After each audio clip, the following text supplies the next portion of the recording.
Sa labas, si Ningti ay nakatago sa likod ng pader.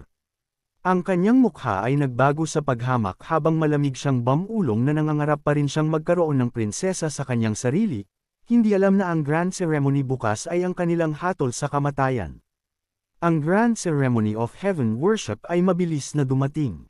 Sa loob ng Great Hall ng Imperial Palace, ang mga fairy maidens ay umikot at kumanta, na humila sa lugar sa isang pag-ikot ng kulay at musika.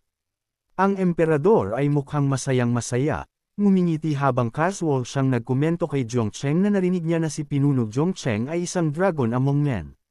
At ngayon na nagkakilala sila, talagang nabuhay ang lalaki sa kasikatan. Hindi nag-abala si Zhongcheng na maging mapagpakumbaba. Naglabas siya ng isang kumpiyansa ng ngiti, ibinato na ang emperador ay malinaw na may matalas na paghuhusga, at tahimik na namatyagan ang malaking cauldron sa likod ng trono. Hinuhulaan na ito ay maaaring ang Four Directions Primal Cauldron na gusto ni Lan Yi. Tumawa ang emperador, malinaw na naaaliw, binabaliwala na ang paglilinang ni Zhongcheng ay kahanga-hanga at ang kanyang makapal na balat ay ganoon din, tulad ng kanyang sarili noon. Pagkatapos, bigla, isang malakas na sigaw ang naghati sa hangin habang ang isang palace maid ay nadapa sa gitna ng bulwagan. Ang ngiti ng emperador ay nahulog. Nagbigay siya sa kanya ng isang nakamamatay na tingin at kinuyam ang kanyang ngipin. Ang batang babae ay gumuho sa lugar, natakot sa tingin sa kanyang mga mata.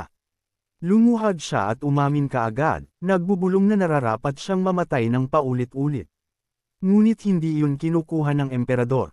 Sumigaw siya na mayroon siyang lakas ng loob na ipahiya siya sa harap ng mga pinarangalan na panauhin at inutusan siyang kaladkarin palabas at pugutan ng ulo sa lugar.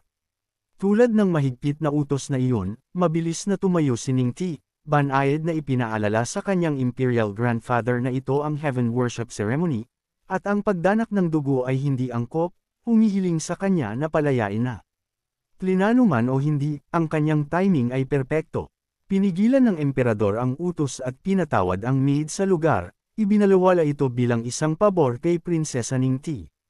Tumalon siya upang itulak ang babae palayo, pagkatapos ay lumipat ng gear ng hindi nagkakamali.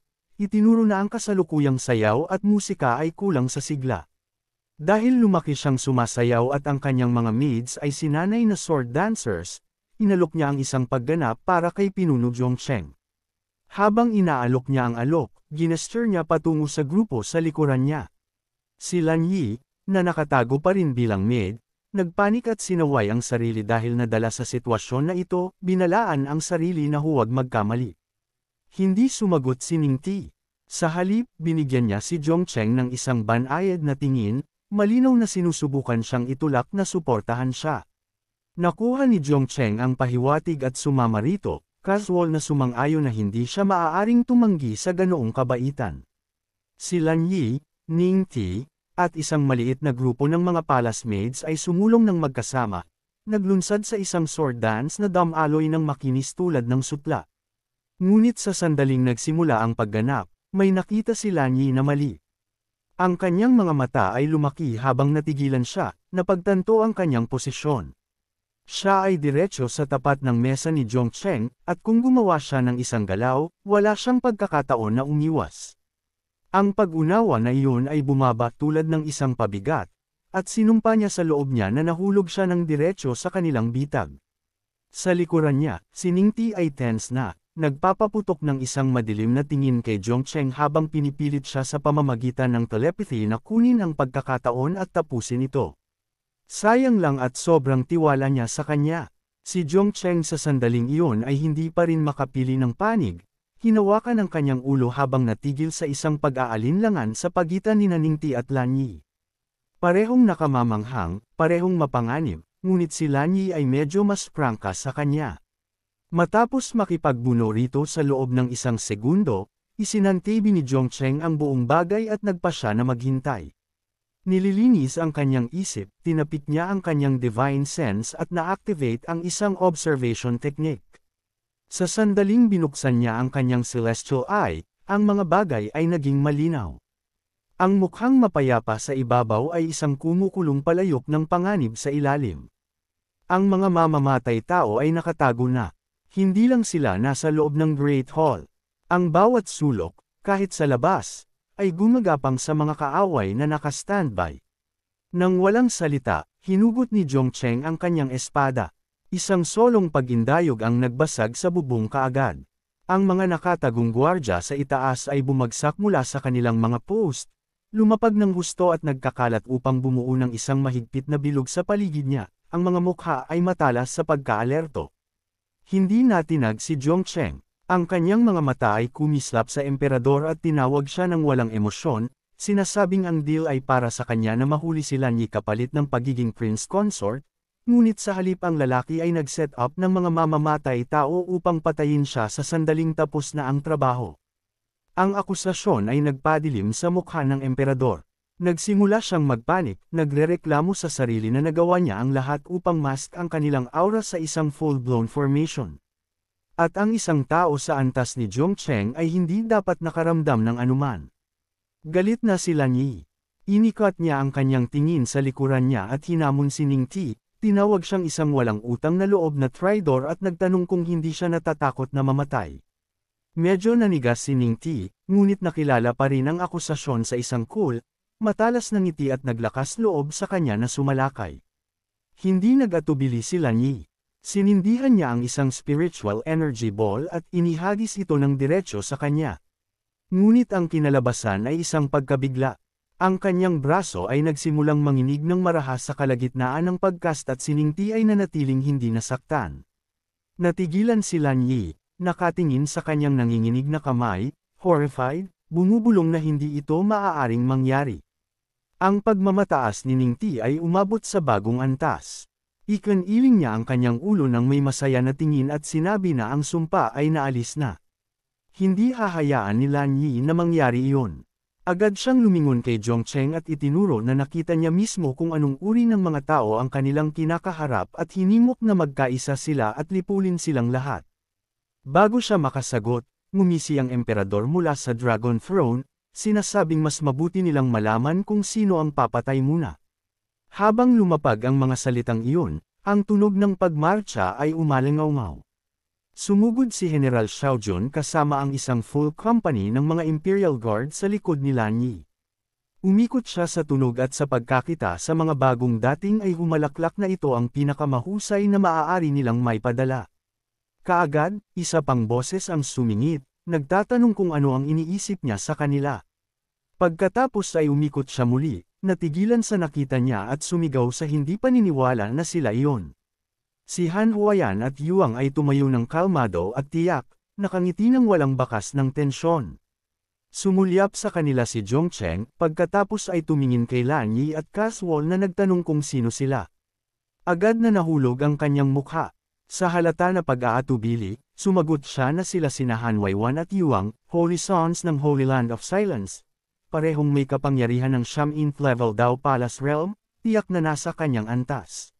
Si Ning Ti ay tumayo sa tabi nila, tamad na itinuro ang sarili, at nilinaw kung sino ang tumulong sa pagbasag ng sumpa.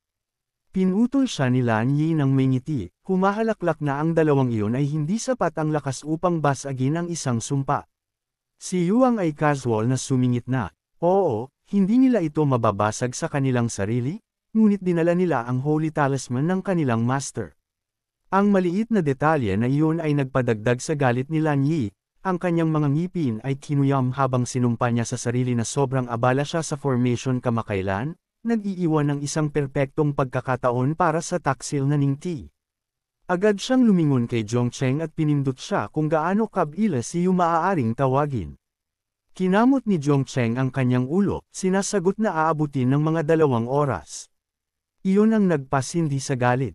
Umikot si Lan Yi sa kanya, galit na galit, sinasabihan na sinabi niya sa kanyang tawagin si Yu ng mas maaga, at ngayon mayroon silang 2 oras upang maghanda. Kinamot ni Zhongcheng ang kanyang ulo muli ng nahihiya, at nagtanong kung ano ang dapat nilang gawin ngayon. Nang hindi nag-abala na sumagot, pinunit ni Lan Yi ang kanyang maid disguise sa lugar, inihayag ang isang ubod ng ganda na anyo na nakabalot sa misteryo at pang-akit.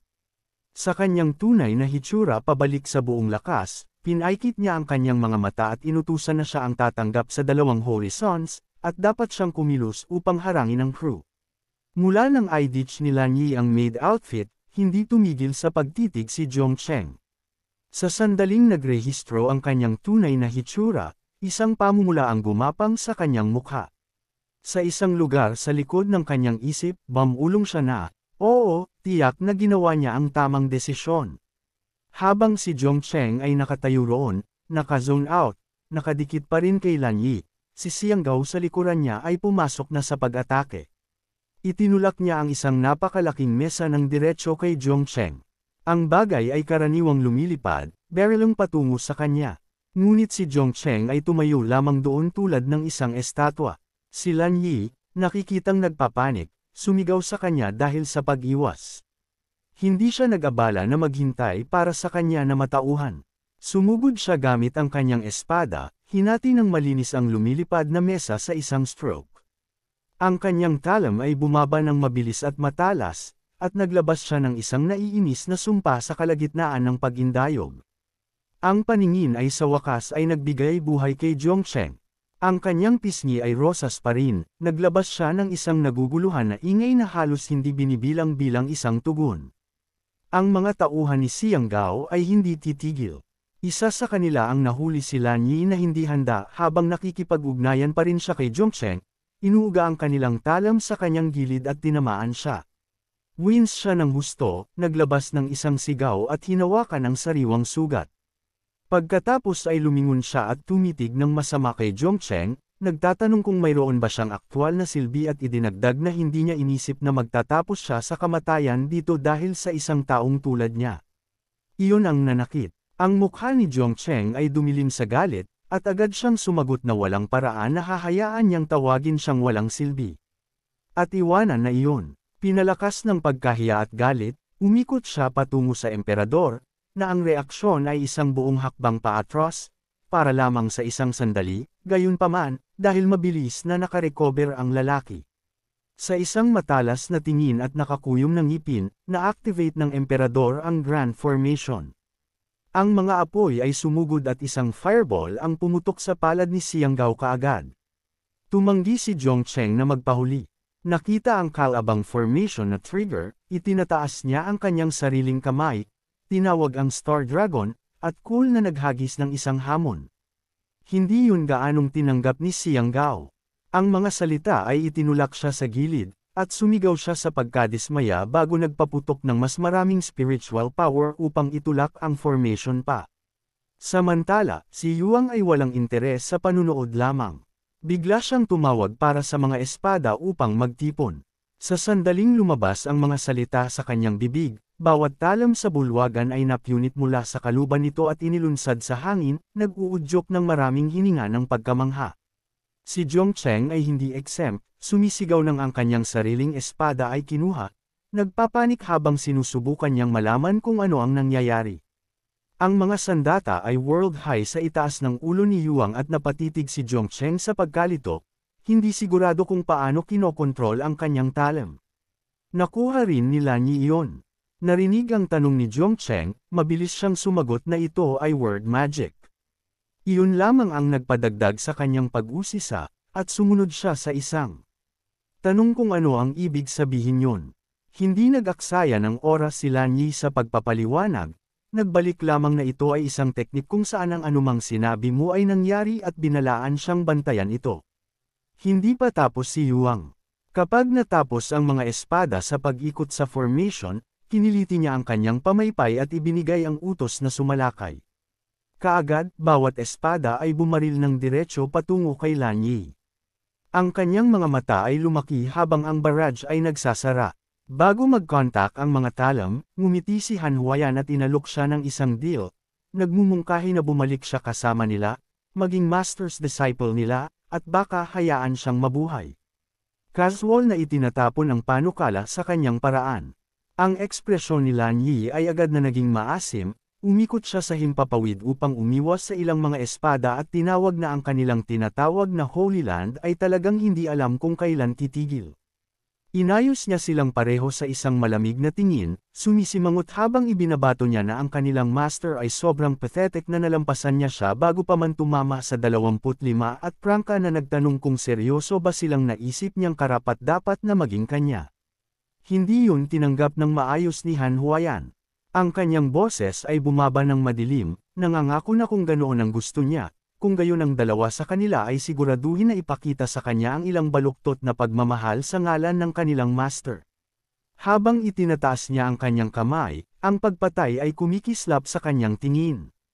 Hindi rin siya tumigil sa word magic. Nakalok ang mata niya kay Lan Yi at inutusan ang kanyang espada na patayin ang master nito. Kaagad, ang talim sa kanyang hawak ay nakatingin patungo sa kanyang leeg. Gayunpaman, ang banta ay halos hindi nag-ulos sa kanya. Kahit na ang espada ay nasa ilalim ng kontrol ng iba, si Lan Yi ay tumayo ng matatag, humahalaklak sa ideya na talagang naisip ng dalawa sa kanila na ang kanilang word magic lamang ang makakapilit sa kanya na magpakamatay. Sumigaw siya ng isang salita upang basagin ito. Isang napakalaking alon ng puwersa ang sumabog palabas, pinunit ang spell at hinugot ang kanilang kontrol. Ang Star Dragon ay naglabas ng isang barrage patungo sa palasyo. Ang bawat beam ng liwanag ay bumagsak tulad ng mga missile. Ang mga may mahinang paglilinang ay hindi kailanman nagkaroon ng pagkakataon, bumaba sa sandaling hinawakan ang mga beam. Ang mga mas malakas ay nagkakalat upang magtapon ng mga protective arrays, pamamahala upang protektahan ang kanilang sarili sa oras. Sina Xiang Gao at Ning Ti ay halos hindi tumugon, tumanggi na umalis sa kanilang posisyon at nanatiling nakatago sa loob upang maghintay.